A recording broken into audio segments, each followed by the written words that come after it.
bem? Professor Rafael Carlos de Sociologia aqui com vocês no Fica em Casa Aprendendo. E na aula de hoje a gente vai aprender sobre grupos sociais. E por falar em grupos sociais, a gente tem aqui no quadro um esqueminha com os tópicos que serão abordados nessa nossa videoaula. A gente primeiramente vai falar para vocês o que são grupos sociais, depois falar sobre as características dos grupos sociais, depois a classificação e, por último, citar exemplos de grupos sociais. Esse é o nosso roteiro, então vem comigo, vamos começar a falar sobre esse assunto agora. Antes da gente começar a falar sobre qualquer assunto, é necessário entender o que é aquilo, o que se refere a esse conteúdo abordado. Então a primeira pergunta que a gente tem que fazer, independente da área do conhecimento, é: o que é isso que eu estou estudando? O que significa isso? Qual é o conceito disso? E na sociologia a gente sempre faz isso aqui. A gente sempre começa do conceito. Sempre começa explicando aquilo que você vai ver durante a aula. E o tema de hoje, grupos sociais. Grupos sociais referem-se a pessoas que partilham de características em comum e que se organizam em torno de finalidades ou objetivos que são compartilhados. Vou te dar um exemplo. Um partido político é um exemplo de grupo social. Assim como a tua turma da escola também é, porque você tem pessoas que partilham características em comum, sejam ideológicas, ou seja o fato de estar numa mesma escola, numa mesma turma, e que tem finalidades também compartilhadas, objetivos em comum.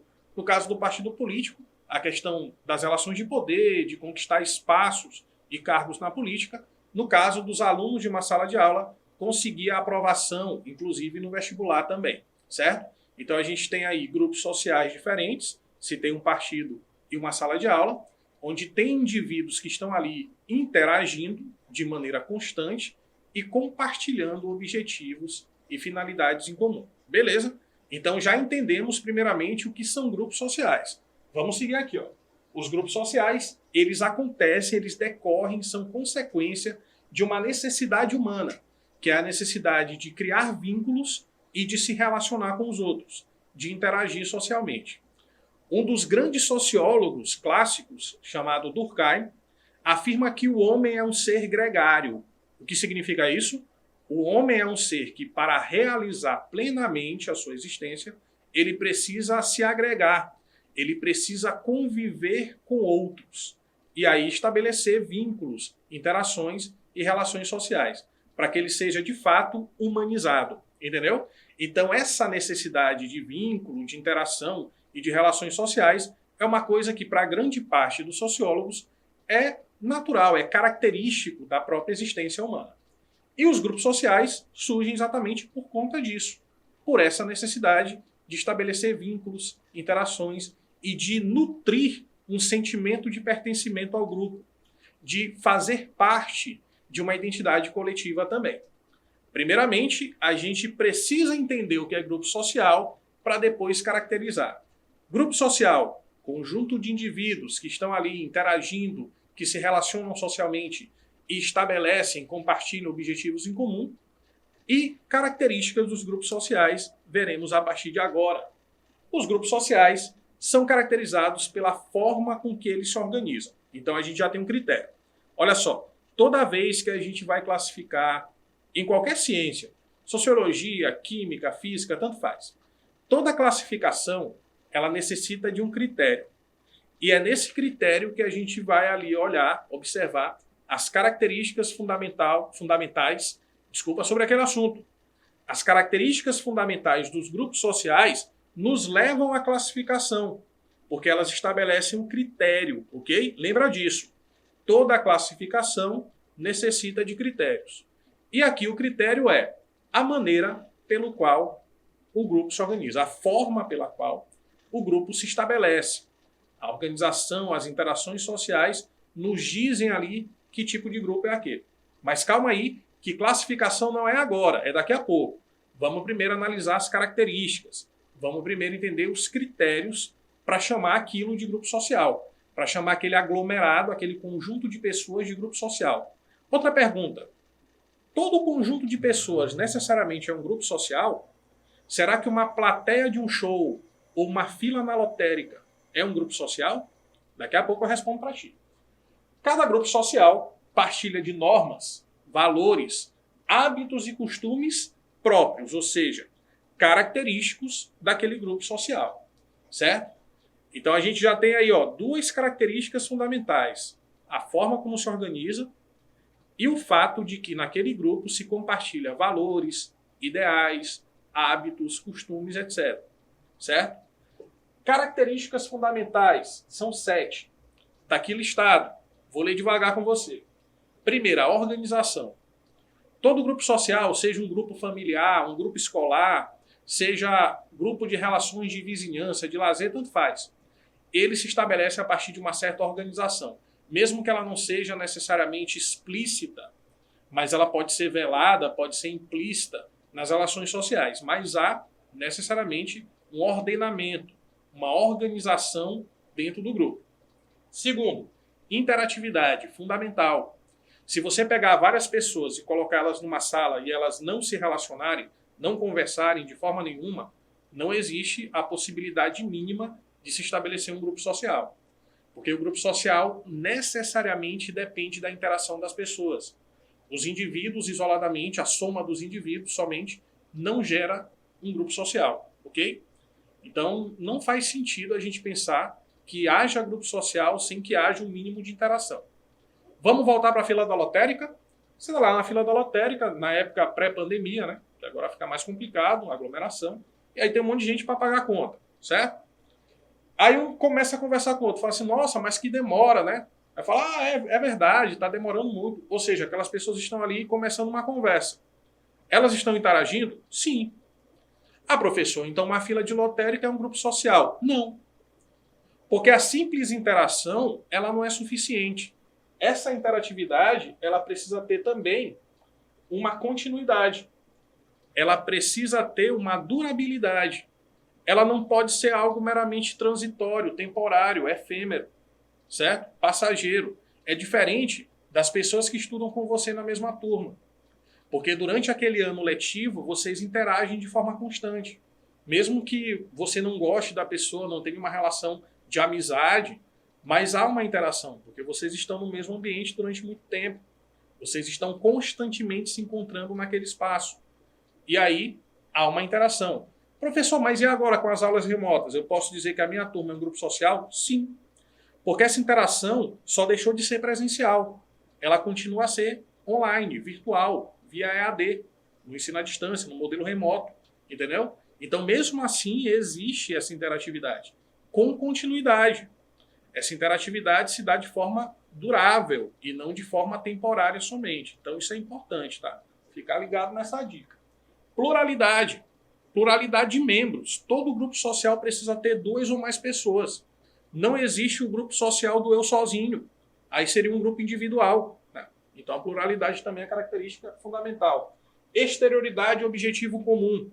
Exterioridade é o fato de que o indivíduo existe sem um grupo. Mas a partir do momento que ele integra o grupo, existem valores do grupo que o indivíduo precisa absorver.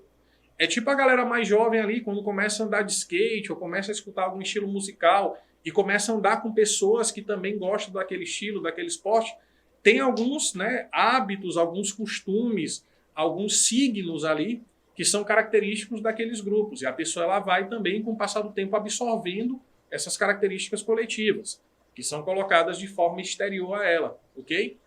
Objetivo comum, a gente falou disso no conceito. Grupos sociais compartilham finalidades, objetivos entre os membros que compõem o grupo. E a consciência grupal, que tem muito a ver exatamente com os valores, com os hábitos, com os costumes criados coletivamente e que o indivíduo que se insere no grupo começa a absorvê-los também. Ok? Então, por exemplo, uma torcida organizada de um time de futebol é um grupo social? Sim. Existe um objetivo comum compartilhado, existe a interação entre as pessoas, existe uma pluralidade, né, na quantidade de membros, existe uma durabilidade, as pessoas se encontram sempre ali no jogo do time e tudo mais, criam um sentimento de afetividade, um sentimento de pertencimento àquele grupo também, entendeu? Então a gente citou aí, durante esse slide, vários exemplos de grupos sociais. Grupos de lazer, grupos educacionais, grupos familiares, né, grupos de amizade, certo? Então tudo isso pode ser caracterizado como grupo social sempre levando em conta essas características estruturais, fundamentais que a sociologia estabelece.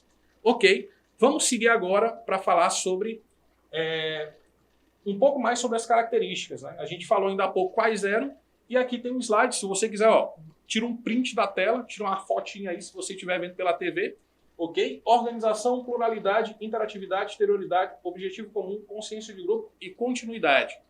Tá? Aqui está um pouquinho mais bem explicado aquilo que a gente comentou no slide anterior. Organização, a ordem estabelecida no grupo. Pluralidade, participação de 2 ou mais pessoas. Interatividade, o fato de que nesse grupo os membros necessariamente interagem entre si, eles se relacionam. Exterioridade, a existência de cada membro independe de sua participação no grupo. Mas a partir do momento que ele compõe um grupo, existem valores ali que ele precisa absorver também. Objetivo comum, objetivos, finalidades, aspirações coletivas, que pertencem àquele grupo e, portanto, aos indivíduos que o compõem. Consciência grupal é aquilo que Durkheim chama de consciência coletiva também. Tá? A gente pode fazer uma relação entre os dois conceitos. Partilha de ideias, pensamentos e sentimentos em relação ao grupo e a continuidade. As interações precisam ser duradouras, elas não podem ser meramente temporárias, como na fila da lotérica. Exemplo citado ainda há pouco. Ok? Então essas características, essas 7 características, elas marcam de forma muito consistente, muito objetiva, o que são grupos sociais. Vamos falar agora sobre a classificação desses grupos. Os grupos sociais podem ser classificados de 3 maneiras. E aí eu volto a lembrar para ti, volto a lembrar para você, que toda classificação necessita de critério. Lembra disso, tá? Toda classificação precisa de critério. Para você classificar os grupos, você vai classificá-los pela maneira que os membros interagem, pela forma como se dá as relações entre as pessoas que compõem aquele grupo. E aí você pode dizer que existe o grupo primário, o grupo intermediário e o grupo secundário. 3 classificações: primário, intermediário e secundário. Não esquece, tá? Vamos primeiro falar do grupo primário. Primário, te lembra o quê? A palavra primário. Primeiro.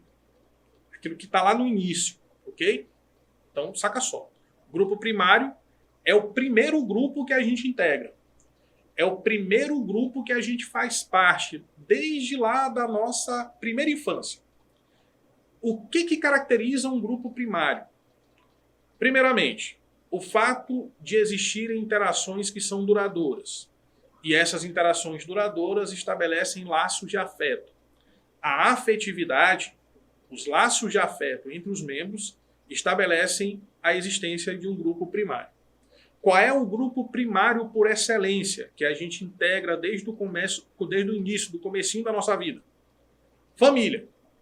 A família é o primeiro grupo social, e que também é uma instituição social, que a gente faz parte. E é o grupo que a gente faz parte por mais tempo. A gente começa fazendo parte dele e vai até a nossa morte, sendo da mesma família, ok? Então esse grupo social, ele nos acompanha durante toda a vida. E nesse grupo social, a gente estabelece interações de nível primário, onde existe nessas interações um forte sentimento e a criação de um laço contínuo e duradouro de afeto. As interações diretas e também afetivas, de nível mais íntimo de relação, pode ser perceptível nos grupos familiares. A família, portanto, é a primeira instituição e também o primeiro grupo social que a gente integra e que faz parte durante toda a nossa vida. A gente tem um exemplo importante de grupo primário, grupo familiar. Esse grupo familiar ele pode ser tanto o grupo familiar restrito, e aí eu estou falando da chamada família nuclear, pai, mãe e filhos, ou o grupo familiar mais alargado, o grupo familiar chamado de abrangente. Aí envolve teus tios, tuas tias, primos, avô, avó, entendeu? Então você pode considerar os 2 grupos. Os 2 grupos são grupos familiares, os 2 grupos são grupos de interação direta, de interação primária. Fechado? Vamos lá para o segundo. Grupo secundário.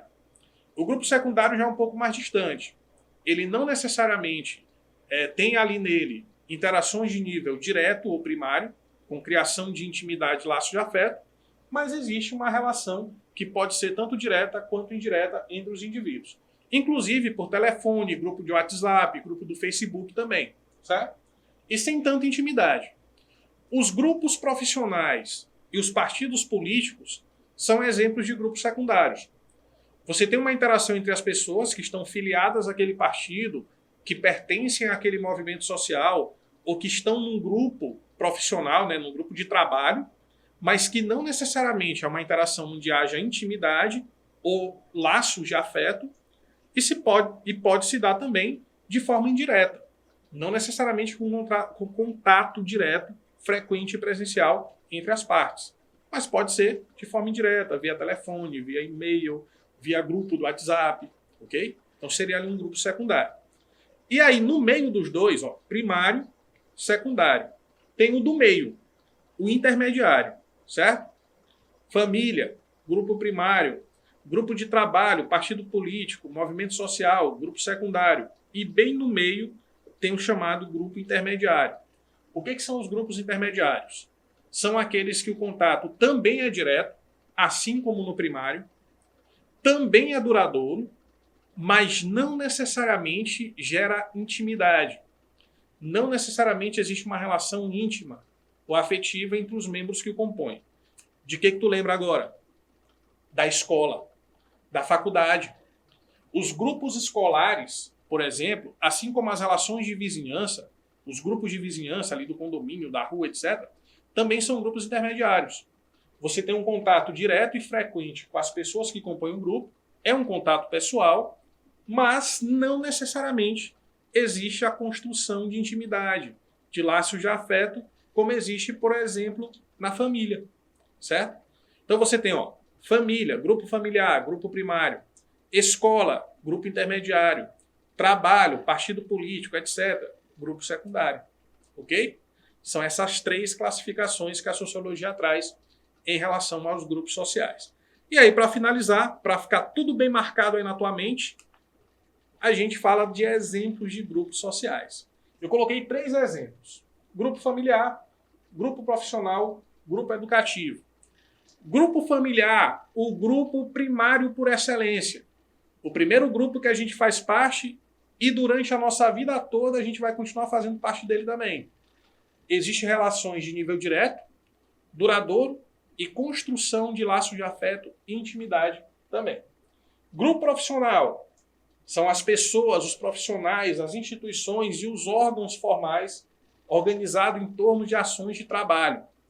Então lembra lá do grupo do trabalho que eu falei antes, do WhatsApp, que a galera inclui todo mundo e fica ali, comunicado, amanhã será ponto facultativo, não sei o quê. Então isso é um grupo de trabalho. O contato não necessariamente é direto entre todas as pessoas, mas existe ali, né, uma intermediação, através, no caso, do WhatsApp, do telefone, etc., que faz com que as pessoas se conheçam, mas não tenham um contato afetivo e muito menos direto ou presencial também. Grupo educativo. As relações educacionais formais, escola, universidade, faculdade, instituto. Esse grupo é composto pelos alunos, pelos professores, pelos diretores, coordenadores ou reitores, pelos zeladores, pela tia da cantina, por todo mundo que faz parte daquele universo ali educacional. E é um grupo de interação intermediária. Beleza? Então, com esses 3 exemplos, família, escola e trabalho, a gente fecha a nossa aula de hoje sobre grupos sociais. Quero agradecer a atenção de todos e dizer para você ficar ligado nas nossas aulas, na plataforma Gonçalves Dias, na TV Educação e também na Rádio Timbira. A gente se vê numa próxima. Tchau, tchau.